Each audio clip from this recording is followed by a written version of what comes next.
watching The Buck Stops here and I'm Barkhadat. On the program this evening, it looks like those talks between India and Pakistan, the National Security Advisors were to meet, are pretty much off. All that's left is the official acknowledgement of that from Islamabad, expected in about 30 minutes from now. This development after Foreign Affairs Minister Sushma Swaraj very firmly and after a week of confusion clearly drew the red lines, saying that Sartaj Aziz was welcome only if he was going to talk about terrorism. Anything else, Kashmir or a meeting with Kashmiri separatists, the Hurriyat conference was unacceptable to India. Sushma Swaraj clearly articulated India's position and said that if Sartaj Aziz was willing to accept these conditions, he was welcome.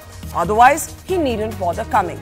This has, of course, in a sense, brought the curtain down on a week of what some have called mixed messaging.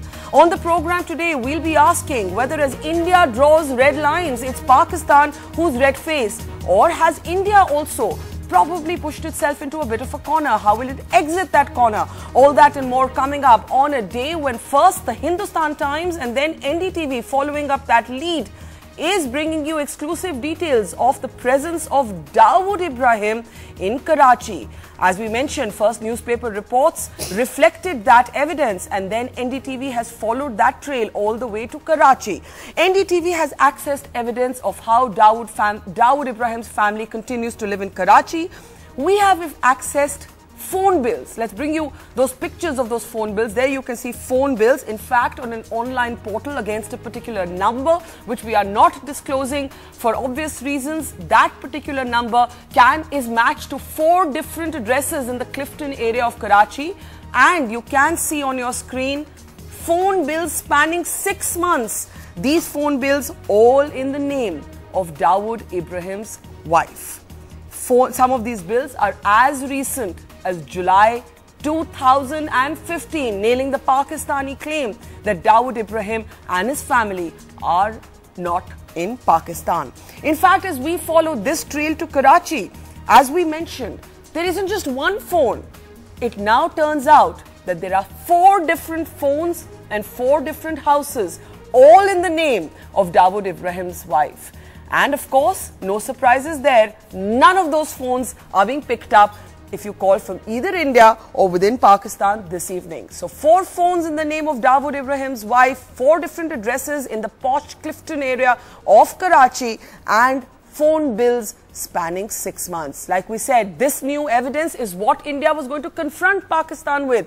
All this on a day when Sushma Swaraj warned Pakistan, you have only a few more hours to make up your mind. आज भी कह रही हूं कि आप तीसरे पक्ष को पक्षकार मत बनाइए, बात भारत और पाकिस्तान के बीच में कीजिए। और मैं ये भी कह रही हूं कि आतंकवाद से आगे इस बातचीत का दायरा मत ले जाइए, केवल आतंकवाद पर बात करने आइए, आपका स्वागत है। परसों का कली, आज की रात है सिर्फ, आज की रात ही है सिर्फ जवाब देने के लिए। All right, Sushma Swaraj there giving a warning to Pakistan, and those talks looking pretty much off. As India draws the red lines, has Pakistan been left red-faced? Let's introduce our panel now. Joining us in the studio is Nalin Kohli, senior spokesperson and leader of the BJP. Also joining us from the Congress today is its senior leader and spokesperson Abhishek Singhvi. With me in the studio is somebody who knows and understands Pakistan very well, Vivek Karju. We're also joined by A.S. Dullat, the former head of the RANW. Remember Sartaj Aziz waving those dossiers today, claiming that RAW has been fomenting in the insurgency in Baluchistan. We'll talk a little bit more about that in a moment from now. And also joining us from Islamabad is Senator Tariq Azim, former Information Minister of Pakistan, also a senior leader with Nawaz Sharif's party, the PMLN. Let me start with getting political responses. Nalin, I'll start with you and I'll take it straight to Abhishek as soon as his line is through. There is a sense that Sushma Swaraj was finally clear. She was firm, she was articulate, she was strong without being shrill.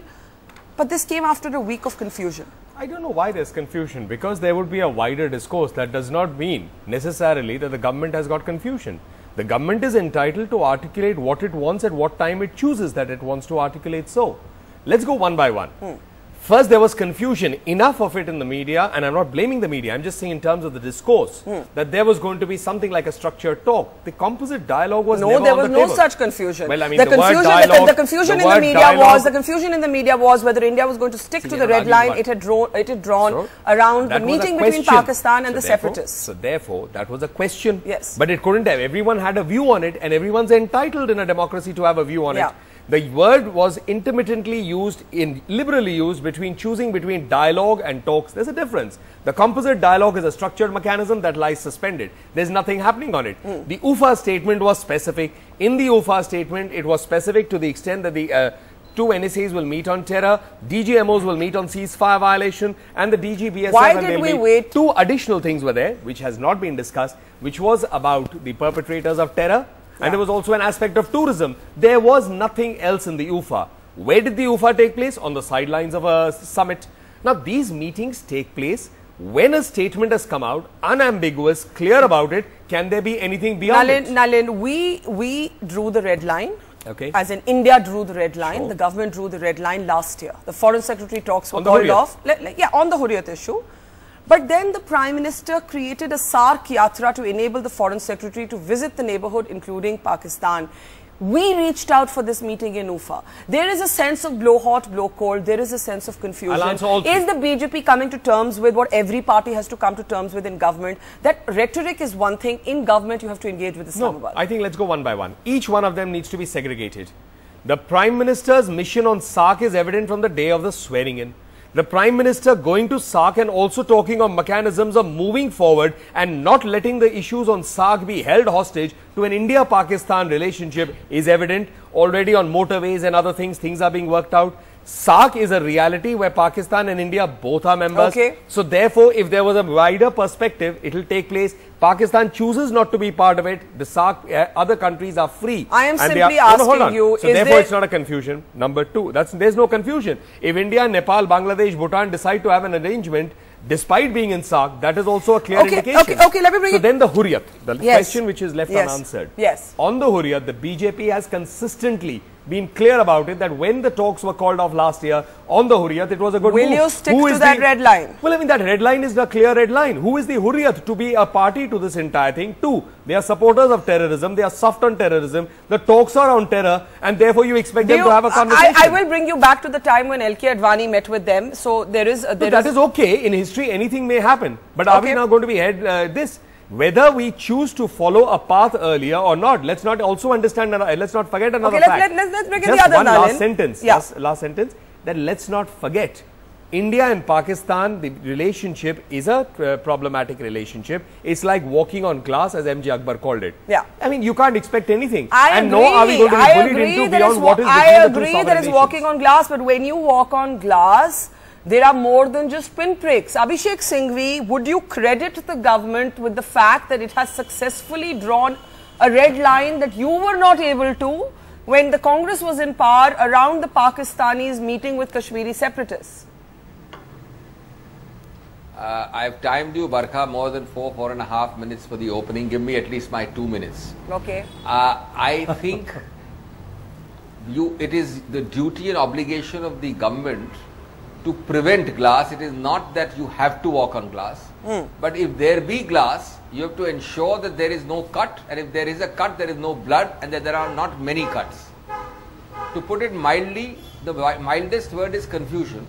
Actually, it has made a proud democracy, a giant in economics, India, in looking like a gauche and clumsy nation with no coherence, consistency and continuity in foreign policy. It has actually allowed an imploding and ostracized Pakistan to look better. Now let me make my points very quickly, Barkha. The first is that you drew, as you put it, the red line. Yeah. Now if you draw a red line, whether you are talking of terrorism or composite dialogue, you should have a backup plan when the Hurriyat says we will go and meet. Yeah.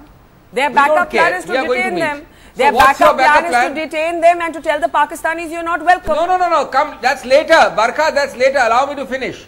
The first thing is on that test, I don't think you're ever going to have talks at all. Because how are you going to control an amorphous, unorganized, undefined body, at least 2 or 1 or 1.5 of the Harriet talking at any good time, he can catch a flight from Srinagar and come and land up here at the High Commission. Then what kind of red line, what kind of backup plan is it? Are you saying the Second, red line, are you saying, that is your red line, Abhishek, are you saying the red line is impractical? allow me to finish, Barkha, please. No, I'm just clarifying. No, are you saying the red line is impractical? Have a red line, have a red line which is clear, practical, and then you must stick to it, talks or no talks. In that case, before you drew up the UFA, whether it was for optics or photographic opportunity or chest thumping or self-congratulatory backslapping, you should have factored in the red line. Third, if that is your red line, forget that red line.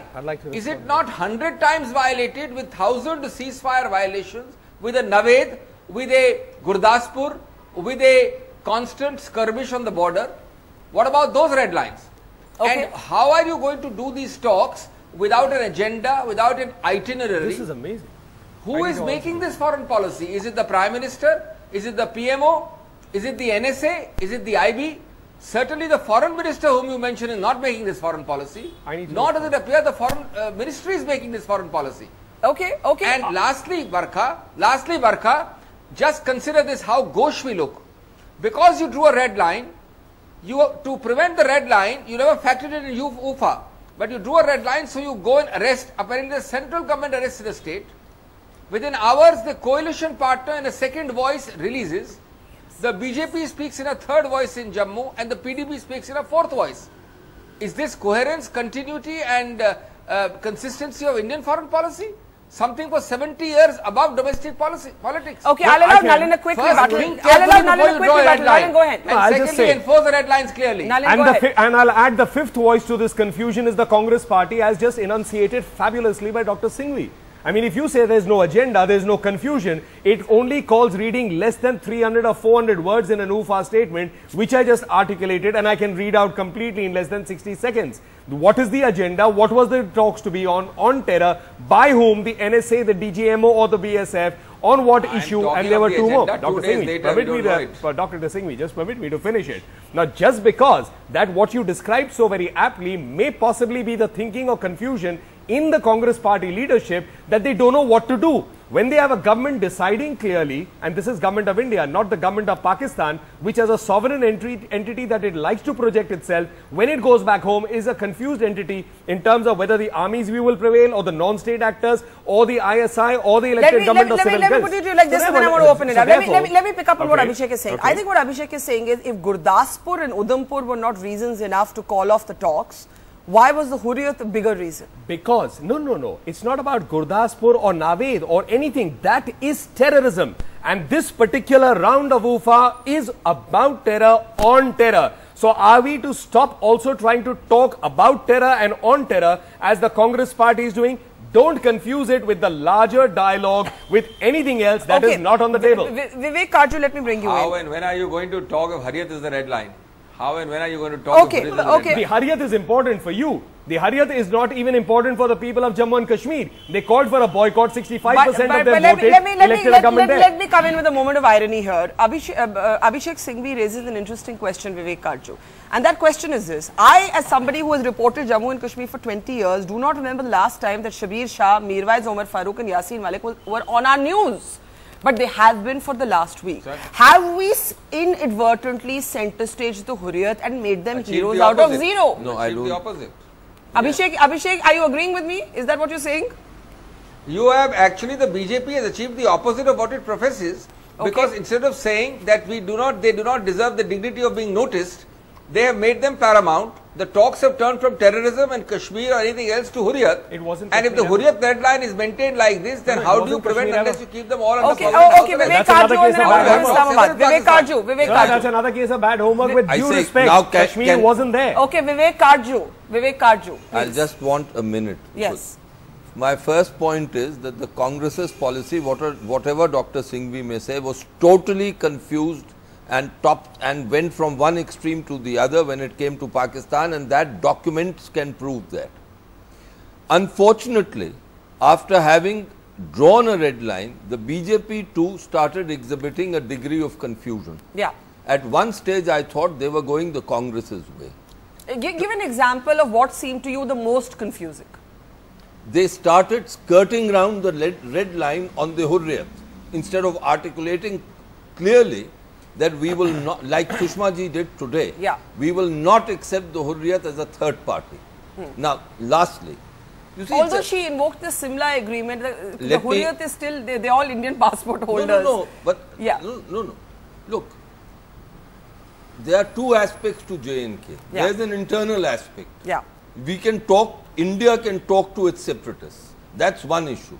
But no sovereign country allows its a foreign power to talk to its separatists. So you're saying the history of what happened in the Congress rule is not acceptable to you? In fact, it did not. I think it's Mr. Dullat can clarify that better, but if I recollect reading his book, he says that that decision was taken by Narasimha Rao, who said it doesn't matter. Though I do remember... And just one Sorry, complete your point, Right. Now, I think, and successive governments, including Mr. Vajpayee's government, followed Mr. Narasimha Rao's precedent and said, let these blighters, the Hurriyat, meet with Pakistani Not just meet with, they were allowed to travel to Pakistan. Now, that I thought that is a disastrous decision, but it was taken. And if I'm not wrong, it happened in Vajpayee's time. Exactly. But it was a wrong decision, but it was taken. But that's a separate issue. I think Mr. Modi should be applauded for having drawn a red line that, look, follow international convention, don't meet our separatists when we came. But then the skirting around became when distinctions started being drawn in the before and the after. Or after. Today, Sushma ji has said clearly that we cannot have them as a stakeholder, a party. They have no status. Abhishek, quick response and then I'll go to A.S. Dullat and Tariq Azim, that in some ways the Modi-Pakistan policy is not the Vajpayee-Pakistan policy. Forget Manmohan Singh, it's not even the Vajpayee-Pakistan policy. And Vivek Karju says we need to applaud him for actually sticking to his red line. You said we look clumsy in the eyes of Pakistan. How do we look clumsy? Where did you sense the contradictions? I'll tell you. First of all, what you have just heard proves that the continuity in foreign policy from 92 roughly to 2004, minus the Devagowda years, from what you just heard, appears to have been that the Hurriyat should be ignored with the disdain and the disgust which they deserve and not made into a halo or a precondition or red flag. Now that continuity is BJP and Congress. Please look at it for a minute. Barkha, give me half a minute only. That continuity could not have been disastrous because it ruled the country over two governments over different colors. And it allowed a lot of talks. Second, I can understand that the country may support Mr. Modi's red flag. Well, when you draw the red flag, which is not your own government's nor Narasimha Rao government's red flag, you have to factor in a backup plan as to when any single Hurriyat member goes and talks, what are you going to do? That's the real point. I am not against the red line. Red line, of course, is a new thing. It is contrary to all past policy. But don't make a red line which will allow no talks ever. I think that's an interesting question. They will allow talks only, or they will allow talks only when you are able to arrest. This is funny. 1 second. You will be able to do the talks only when you are able to arrest under a valid law, and neither your own government nor the law permits them to be released to fly down to Delhi. Vivek Karju. That's the real issue. Vivek Karju and the others are waiting.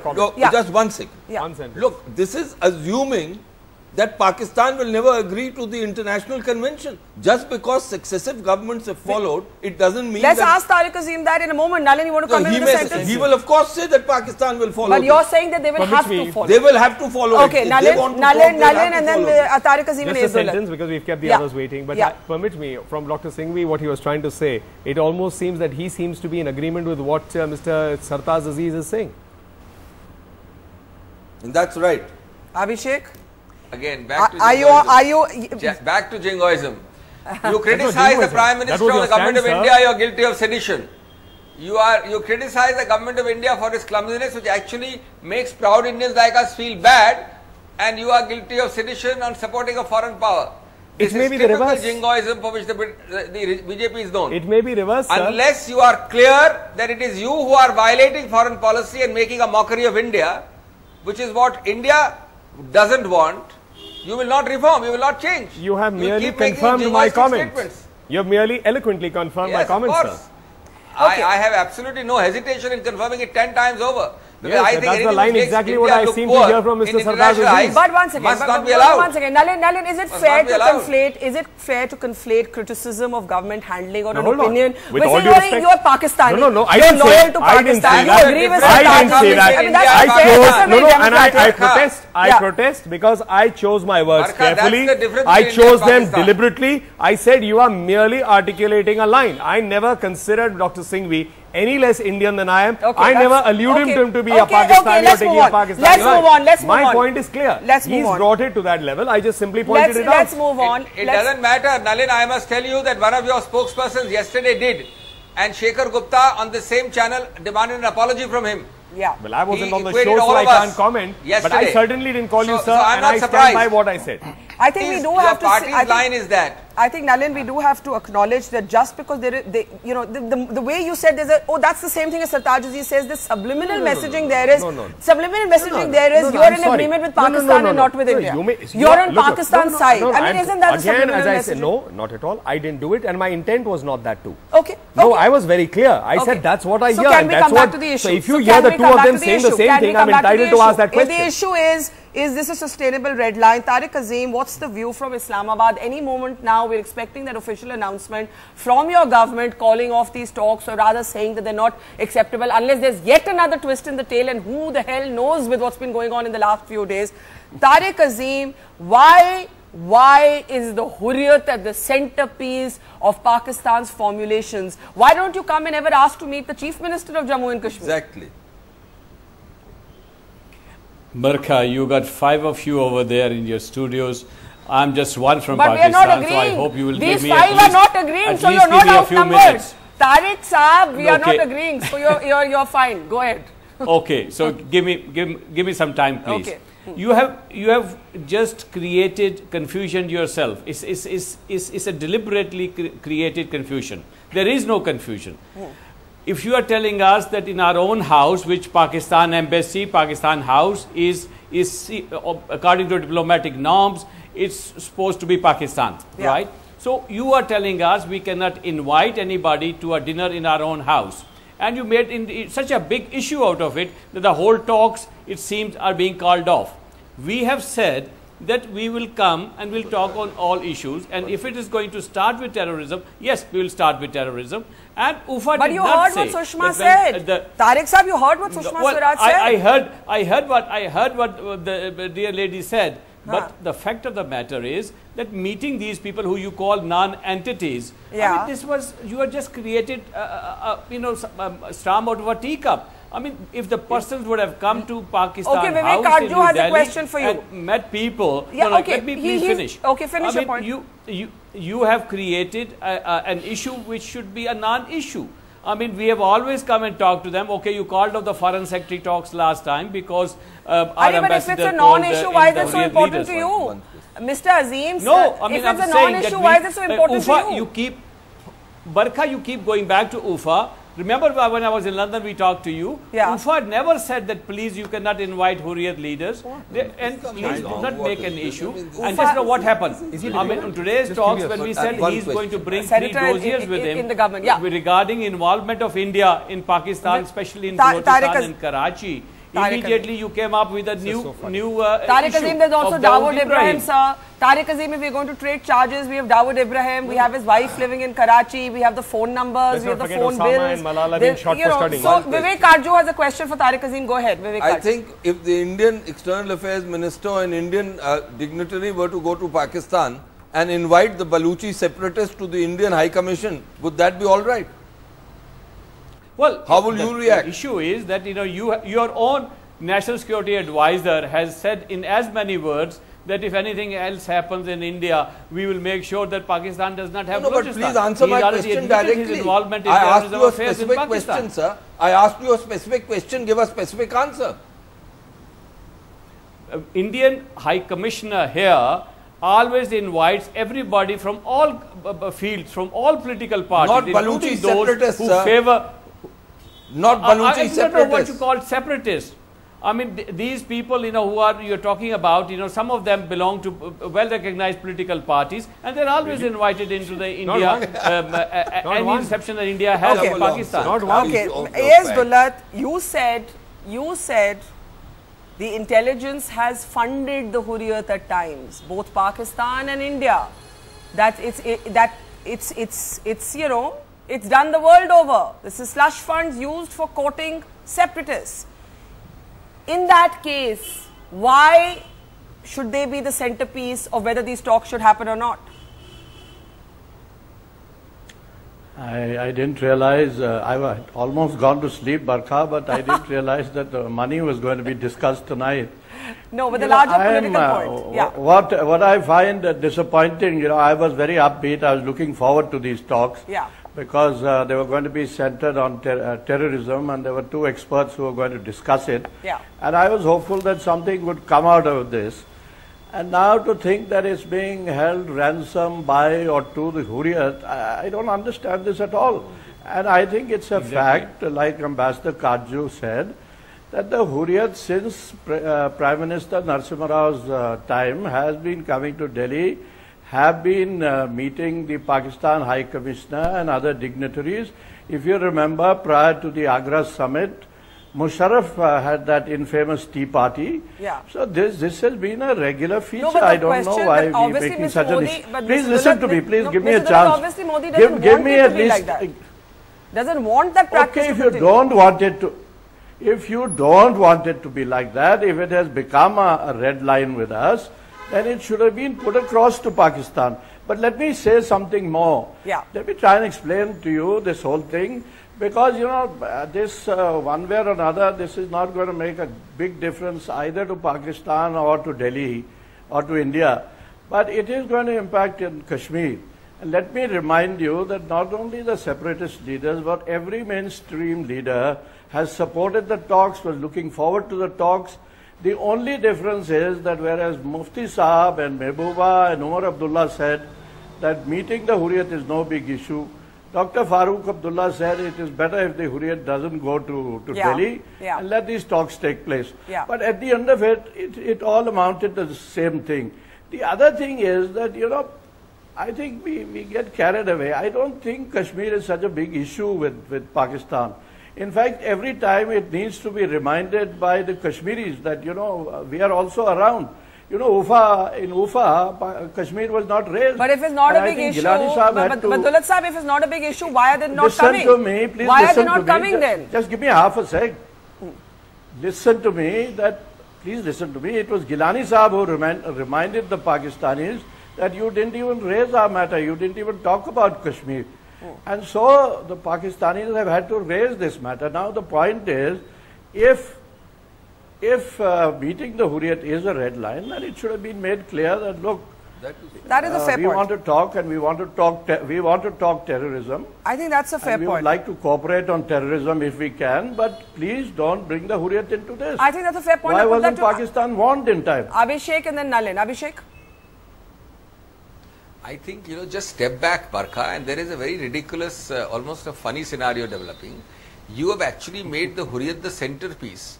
You have given them the power to veto Indo-Pak talks. You have given them the power to veto any kind of movement on terrorism or on a whole host of composite dialogues. You have not kept an escape route. Given this sudden prominence of this condition, you had to have a specific clause in every document like UFA, in every photo opportunity which Prime Minister Modi does, that this is a photo opportunity subject to the caveat that this will not go forward unless and until Hurriyat is kept out. Okay. I mean, this is absolutely funny. If it was not tragic, it would be comic. Vivek Arjun is wanting to say something to you, conceding. You are conceding that for 10, 15 years, the Hurriyat has been part of it. Very well. You are a government. You have a right to change that red flag and say Hurriyat shall never be anywhere near the High Commission.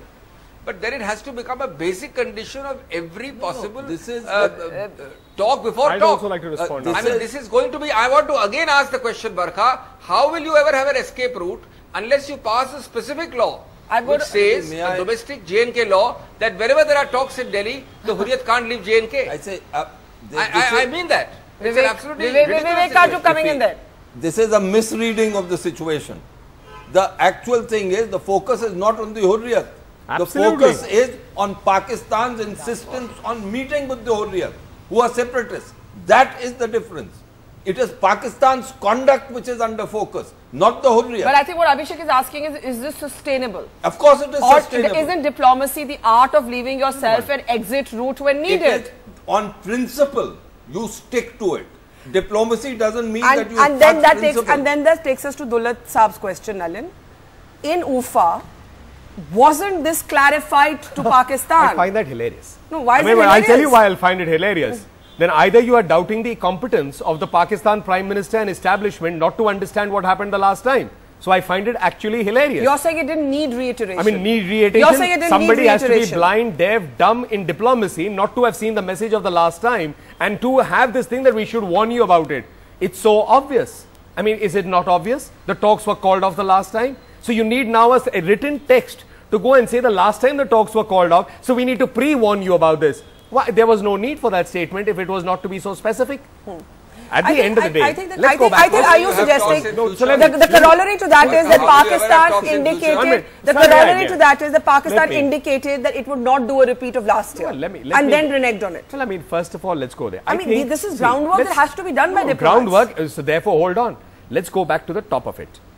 India is going to talk to the sovereign nation of Pakistan represented by its Prime Minister or whoever's representing Yes. it. It's not going to be concerned about what happens beyond that. That statement reflects what happened between two prime ministers. It has nothing to do with any third party, whether it's the ISI, the army, the civil society, the non-state actors, or anyone else they want to involve from India, least of all the Hurriyat. So there is no third party that's going to be when two nations talk. Let me get Where is the Abhishek and confusion? Tariq Azim. Abhishek Singhvi, I think there's an interesting argument by the BJP. We made our position clear. Why did it bear reiteration? No, you act. Abhishek? Okay, I think we just lost When his... will you ever have talks with Pakistan? Pakistan will impunity bring the Hurriyat to the High Commission. We'll have Naved, we'll have Gurdaspur, we'll have Then you won't have talks. and you will keep saying No, so but that all we of- have drawn a red flag, and till 2 days ago, till today, you are not categorically saying that the have two talks are quick off or on. comments, Is this foreign ridiculous, policy? unsustainable We do not argument. know till yesterday evening whether talks are on and off. Actually, we We still know don't the know itinerary of officially. Arti. Officially, we Sartaj. still don't know. May I? Officially, we Just still a- don't know. Yes, Just a couple officially of- we don't still know. Now, and I Vivek want to sir. still ask the question, Barkha. Yeah. Please take this as a given. Yes. Let me clarify first on the talk. Unless the Hurriyat has a complete change of heart and become absolute golden-eyed boys, Yes. how are I you need to going answer to this. have talks ever? May I answer may I that? answer- may I also Ever begin? on Mr. anything Kaju, with Why Pakistan? is, no, just 1 second. And why unless is Pakistan has a complete change of heart suddenly. Yes, why shouldn't Due Pakistan to have diplomacy on the assumption that the other country will have a complete change of heart. in international affairs, Dr. Singhvi, there are certain red principles I need to comment too. on separatists. Pakistan, if it doesn't have a change of heart, we don't have to go to them. You're saying not talking is Why? preferable. I need to come in. It You're has- saying please, not talking please, ever is please. preferable. Yes, there is no Barkha, need why to talk did to 12 Pakistan. years- If they are not willing to adhere Narasimha Rao and- to international... I Narasimha need Rao to made a also- mistake. I have no reluctance in saying that because he succumbed to expediency instead of adhering to principle. Okay, That was a mistake. Nalin For a Kohli, moment, Nalin just Kohli. calming down for a moment. Yeah. Just calming down for a moment. There will be different positions. There are going to be views always. Okay, now let's come back again to the basic point. Talks will take place on the sidelines. There will be cups of tea, coffee. There may be also other statements that may come up. The question is, what is the outcome and achievement? If you can't even stick, and that you is basically Pakistan, can't even stick to what has been said in a statement after the two premiers have met on a specific subject of talks by specific people, in this case the starting point being the NSA, then do we need to have something which is more structured just to pander to the question, Dr. Singhvi, that why don't we sit down Okay, and talk? before I take But that to are they Abhishek going to Singhvi, be Tariq deliverables? Azim, first the elephant in the room. Is there even 1% chance that Pakistan will accept the terms set by India and come to Delhi? Well, if anything has happened in the last 20 minutes or so, there is a plane standing by at the Islamabad airport. We are ready to come. But please try and understand. We are a sovereign state. We are not your satellite state. We will not take a dictation from you that when you come to talks, you will not do this, you will not invite this person, you will not wear a sherwani, you will wear a suit. Nobody has said that. That's so funny. Tariq Azim says you're dictating our, you're giving dictation. Look, I don't care. I don't care what they wear and come here. Nobody in government of India is also concerned what they wear and come. Can we get down seriously? Tariq Azim, the question is this. Could Baluchi separatists who want Azadi from Pakistan meet the Indian High Commissioner ahead of the Will you facilitate that meeting? In That's the Islamabad? counter way of asking it. Would they facilitate it? Would you accept something similar in Pakistan from India? I have said this. If there is a declared terrorist, and you specifically come just to meet him, we did not invite these people to become a third party in talks that are going to happen in Hyderabad House, and we said we will take them along. This is a private dinner, private reception. Of Kashmir. That is exactly what was going to happen, but you have turned into a big issue. No, and I agree with your colleague sitting over there that by creating such a fuss about it, you have turned them into a issue, Kashmir issue. You have brought it to the forefront. We have now information coming in. I'm sorry, Tariq Azim Saab. I have information coming in from officials in your government. Sartaj Aziz is not coming. Sartaj Aziz is not coming. As expected. Well, that was made clear last night. We were awaiting the official. Can we please flash that? Sartaj Aziz is not coming. This is coming in from Pakistan government sources. Sartaj Aziz is not coming. That message coming in from sources right now. Vivek Karju, please go ahead, and then I want to go back to A.S. Dulat and Tariq Aziz. I think there are 2 points. One is the Hurriyat thing, which we've discussed in extenso. But there's a second point. The UFA statement speaks for itself. And it says that when the National Security Advisors meet, they will discuss terrorism. Now, Sartaj Aziz today in his press conference resorted to a preambular part of that statement to draw authority to discuss other issues. The government of India is absolutely right when it says that the remit decided by the 2 prime ministers for the National Security Advisors is exclusively terror. Now, how does our Pakistani friend explain this? Tariq Azim, first to update our viewers, we're still awaiting for the official announcement, but an SMS on my phone just now confirms that your National Security Advisor is not coming. That plane that was waiting is going to have to go somewhere else, I guess. Now the question becomes, Ambassador Karju here is saying, this is India's red line. Pakistan will have to deal with it. What do you say? I can just say what I said earlier. Pakistan made it clear that we will come, but so long there are no preconditions. We will come. When you put conditions on us, you dictate conditions to us.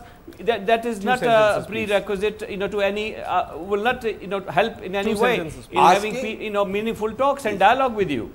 I have 2 specific sentences to just say. Number 1 is there is only one precondition.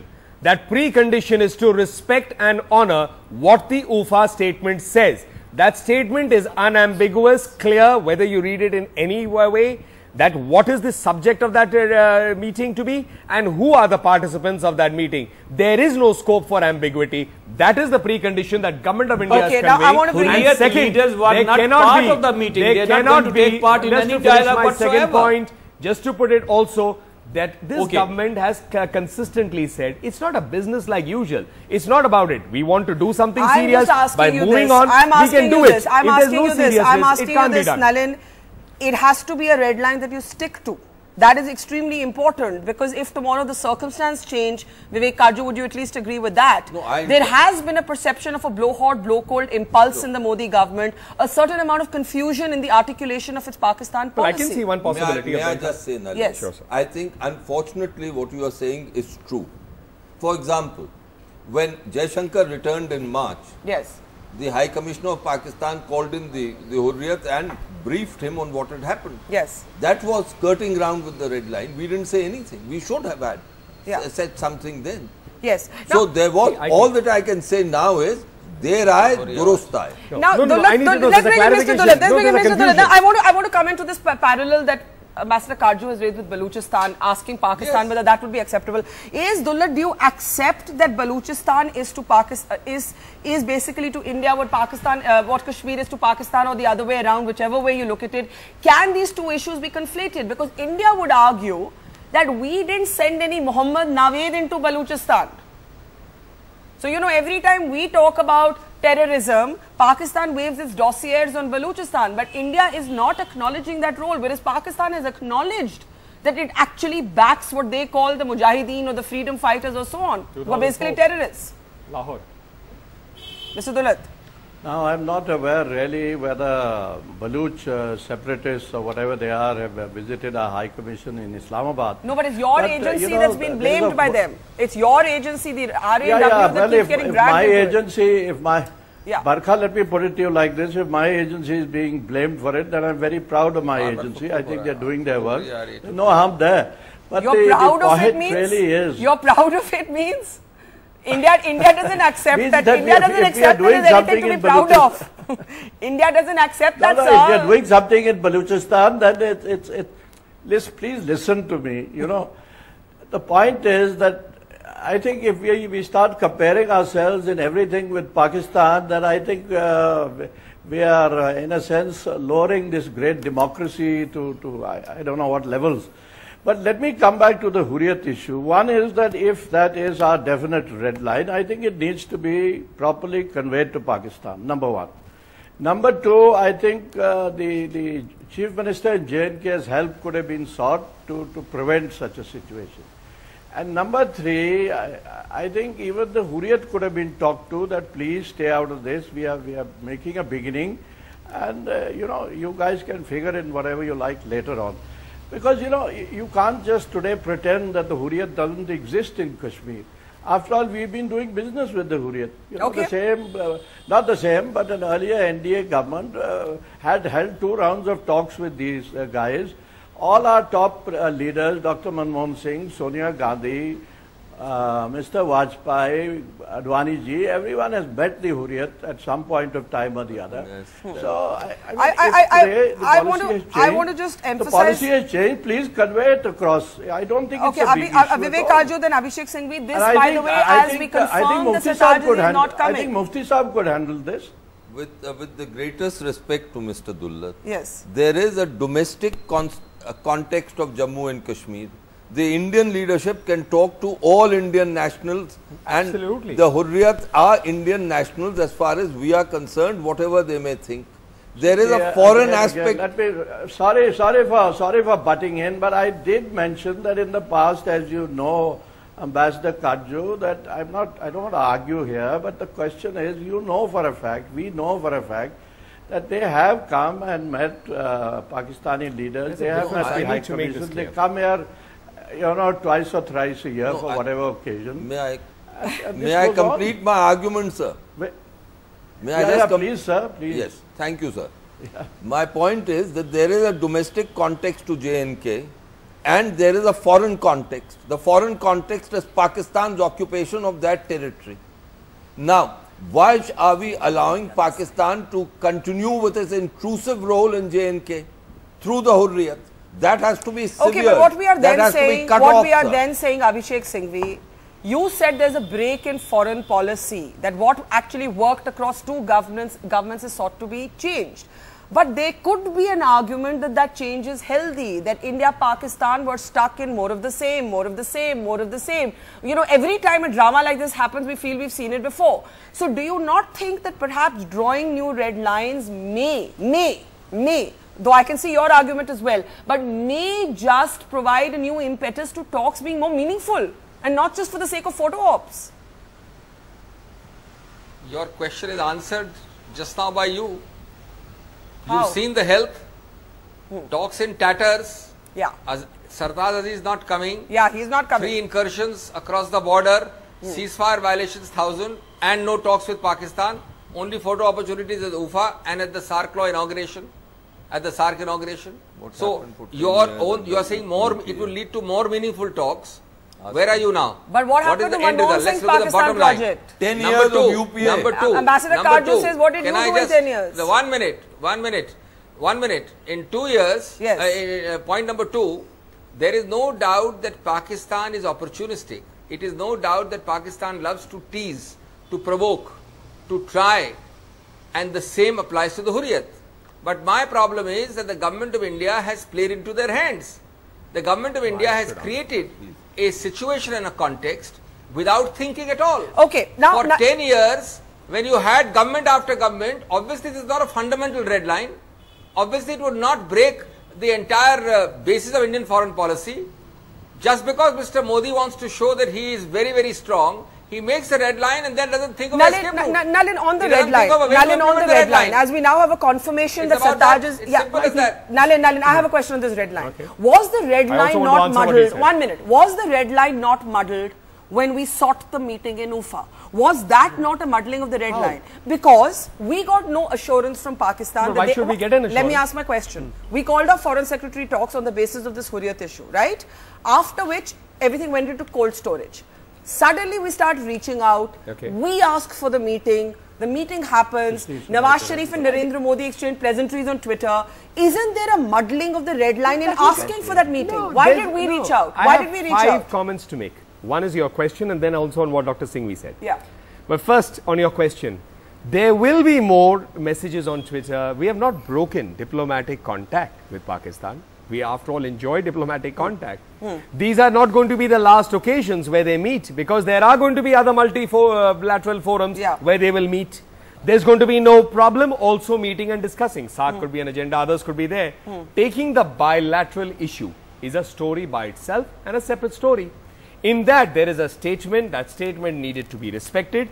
That Pakistan is choosing to expand it. You don't think there was a blow hot, blow cold element in calling off those talks, then creating a SAARC yatra, then looking out for an UFA meeting? And more importantly, is Narendra Modi shifting very clearly away from the Vajpayee legacy on India-Pakistan? You are entitled as an anchor. This is not my opinion. This is fact. Hold on. And I will request all of you, may I answer this? May I answer this? You asked me a question. Don't get defensive.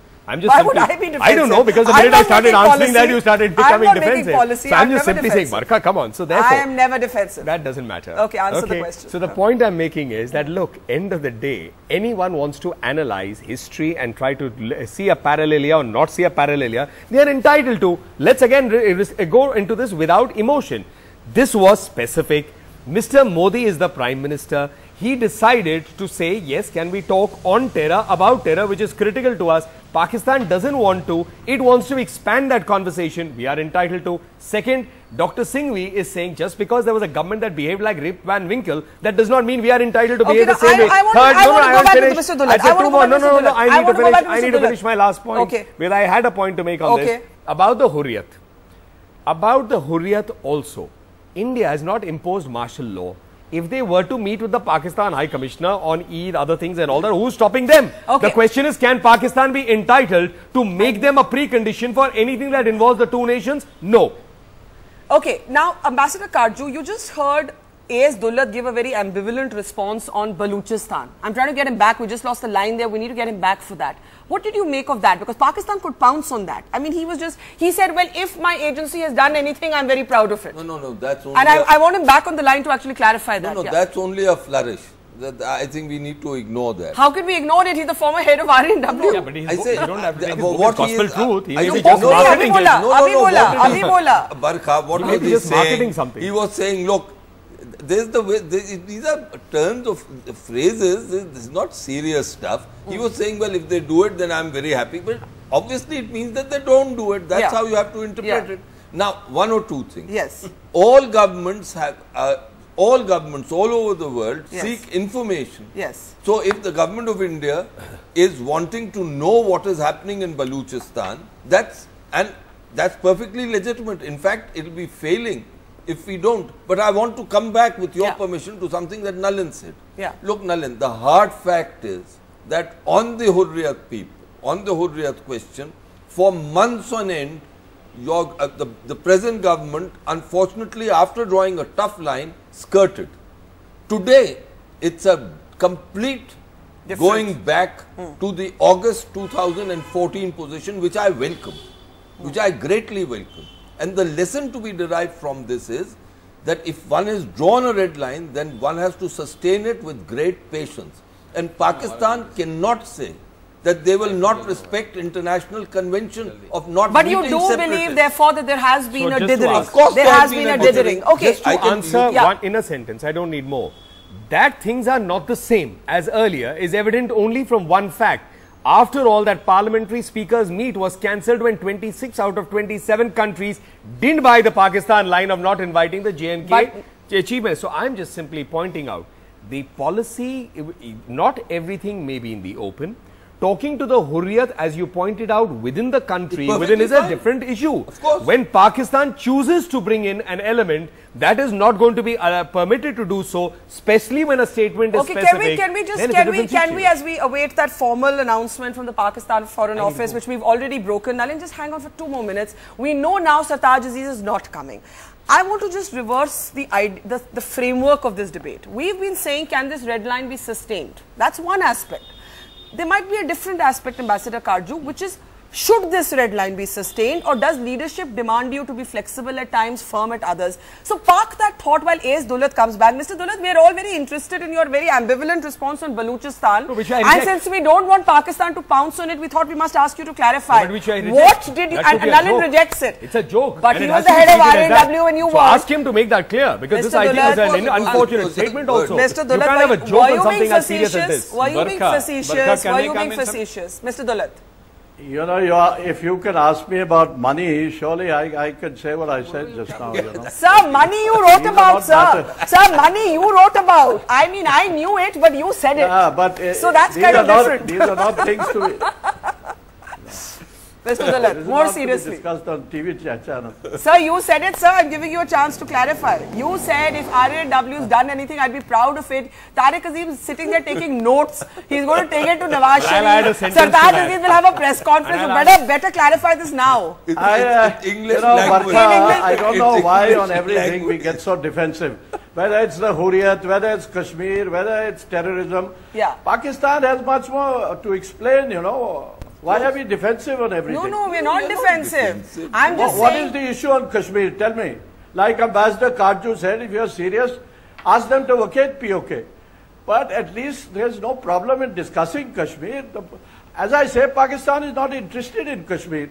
Do you know the matter was never raised in the last elections in Pakistan? Do we realize this? Do we remember that? May I say something? Can I just get Tariq Azim? He's been listening very quietly to all of us. Tariq Azim, I did tell you your National Security Advisor is not coming, and I think we're expecting the official validation of my news in a moment from now. But sir, the BJP government here, and you know, unlike the Vajpayee government, so I won't even say BJP government, I'll say the Narendra Modi government. It's a BJP government. No. What I'm trying to say is that unlike the previous BJP government, this BJP government wants a new approach to Pakistan. That approach could include extending a surprise hand to Nawaz Sharif to attend the swearing in of the Prime Minister. Which he graciously accepted. Which he graciously accepted, we but which will also draw this new red line. Sir, will Pakistan just have to swallow this up? You can't not talk to India either, right? We have a collective responsibility. We have a collective responsibility to fight this scourge of terrorism. We know that. We have a responsibility to solve the issue of Kashmir. We know that there is an issue, and it is on number 8, like Sushma Swaraj today pointed out on the composite dialogue. But we have to also remember there is the United Nations Security Council resolution of 1948, which involves Kashmiri people.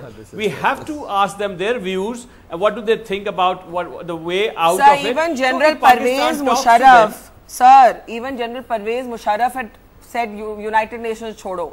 How much in it? If you want to go back 60 years, let's go back to 1947 and 48 when Pakistan sent the raiders into Jammu and Kashmir and took away POK, what we call POK, and Gilgit and Skardu. So how long are we going to keep going back into history? Barkha, but we all accept that there is an issue of Kashmir. We all accept the terrorism. The two things that linked together. Kashmir. No, they are and not. Jammu. No, What is they are not. happening on line of What is control is in Kashmir. No. What is happening? 107 violations by India on line of control and as well as on the boundary DGMOs line. to talk. So I mean, we want to talk about. Okay, it. last comments from everybody. Is Abhishek still there? Is Abhishek still there? Abhishek Singhvi, last comments from all of you. Accepted and Abhishek that Singhvi. there is a involvement of India Abhishek in Singhvi, Balochistan. last thoughts from all of I mean, you. at least he has got a big heart to accept it. Abhishek Singhvi, this is a new red line. The government says we're going to stick to it. Is the Congress going to support the government? Is the Congress going to take the same position as, to appear at least united on the behalf of India? Well, I have said what I wanted to say. In conclusion, I want to say two things. Yes. One, nobody in this program, either in the jingoism or in anything else, has explained to the nation in any which way, neither the bureaucrats nor the politicians, as to what and how are we going to have talks ever. Second, in this 1 year, 15 months, we have, unfortunately, and that deeply saddens me, achieved not 1 millimeter of progress in Indo-Pak talks. Forget solutions, forget terrorism, forget composite dialogue, forget Jammu and Kashmir. Please tell me, apart from a great inauguration of the Prime Minister and a few photo ops like UFA, what concrete achievement is there bilaterally? Okay, Abhishek, unfortunately, Abhishek, zero. you may want to respond So stand to this. back and find nothing. Can you all hold on for just half a second? The statement is here. I'm just going to read it out. We already know this. Sartaj Aziz is not coming. But some quick points from this. The first sentence, Nalin, says, we have come to the conclusion that the proposed NSA-level talks between the two countries would not serve any purpose if conducted on the basis of the two conditions laid down by the minister. These were the two conditions of Sushma Swaraj. Now, it goes on to say, considering the many terror incidents blamed initially by India on Pakistan that eventually turned out to be fake, it is not improbable that India can delay the resumed dialogue indefinitely by concocting 1 or 2 incidents and keeping the LOC hot. Tariq Azim, I have to start getting first reactions to that. Nalin, this is diving. This is diving down. This isn't staying stable. This is diving down. Pakistan is now saying India's making up Gurdaspur, India's making up Udhampur. I mean, they're not naming those, but they're implying that. I think this is a real statement coming from a real person, very well articulated by Mr. Tariq also on this show. Because as he said, Kashmir is the core issue. So I guess he accepts that Kashmir was the core issue when Malala got shot for going to school, when polio workers are shot, when Osama bin Laden was living a kilometer from their army headquarters, which according to me is a question on the aptitude and the capability of their intelligence and armed forces. That you have the world's most wanted terrorism in your backyard or before your nose. So therefore, if this statement comes, it just confirms everything. That whether there is to be talks or not, Pakistan is stuck in a time warp. They are stuck in an issue which they are not able to understand. The world is looking beyond at the issue of terror. Pakistan is looking at everything but terror. To their own personal detriment, they are entitled to do that. But not absolutely wrong. That is absolutely wrong. Our armed forces, as we speak, and everybody, the whole world knows it, whole world acknowledges, armed forces today are fighting terrorism right, left and center. We are suffering very heavily from terrorism. The good, bad terror. Forces and also are fighting promoting today. Terrorism in Everybody India knows that, and you should Afghanistan. also acknowledge that. Tariq Azim, what does this sentence mean? It is not improbable that India will delay the resumed dialogue indefinitely by concocting 1 or 2 incidents and keeping the LOC hot. Abhishek Singhvi, is there any point talking in this environment?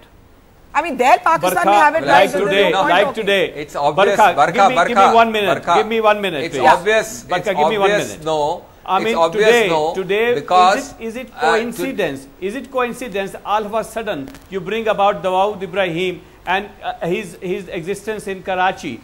Sir, but it's a known fact. Dawood Ibrahim, he's not living in New York. Mr. Tariq Aziz, Dawood Ibrahim is married into one of your most famous families, Javed Miadad's families. And I want to bring up those graphics. Can you bring up his phone bills? Tariq Azim, since you mentioned Dawood Ibrahim. Not him. He's not married. Tariq Azim, his wife. I think Javed Miadad's daughter or son is married somewhere. Yeah, I meant his children. Somewhere. Sir, Javed. Not himself. Tariq Azim, sir. Tariq Azim. Abhishek, 1 second. Tariq Azim, what you see on your screen are the phone bills of Dawood Ibrahim's wife. 6-month phone bills, 4 addresses in Clifton, Karachi. Barkha, I respect you very highly. Yes, sir. Barkha, please Can you believe that of all people, Dawood Ibrahim's wife will answer a telephone and say on the telephone to somebody she does not even know that I'm wife of Dawood Ibrahim and I'm living in Karachi? Do you honestly believe that? Muhammad Naved from Faisalabad also had a brother and a father with addresses in Faisalabad. I don't know. I mean, you know, stranger things have happened. The fact is, we took a terrorist alive. We also talked to somebody in Srinagar who said that he is called Bhola and he's a rickshaw driver from Srinagar. Sir, that his family was, sir, please, sir. This is denial. Sir, Naved gave addresses from Faisalabad.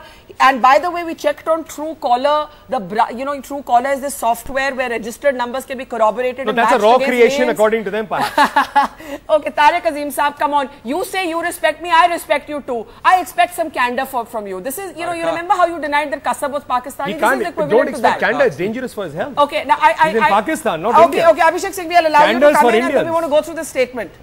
Abhishek Singhvi, go ahead. No, Barkha, yes. I first of all find it astonishing that in a foreign policy context, words like concocted and fake are at all used in documents. This is a weird statement. I've heard very few such foreign policy statements. I think it deserves to be, trashed with the disgust it deserves. In fact, along with the same disdain and disgust by which the Hurriyat should have been ignored. But this is obvious. There is no question of even remotely trying to talk at the moment.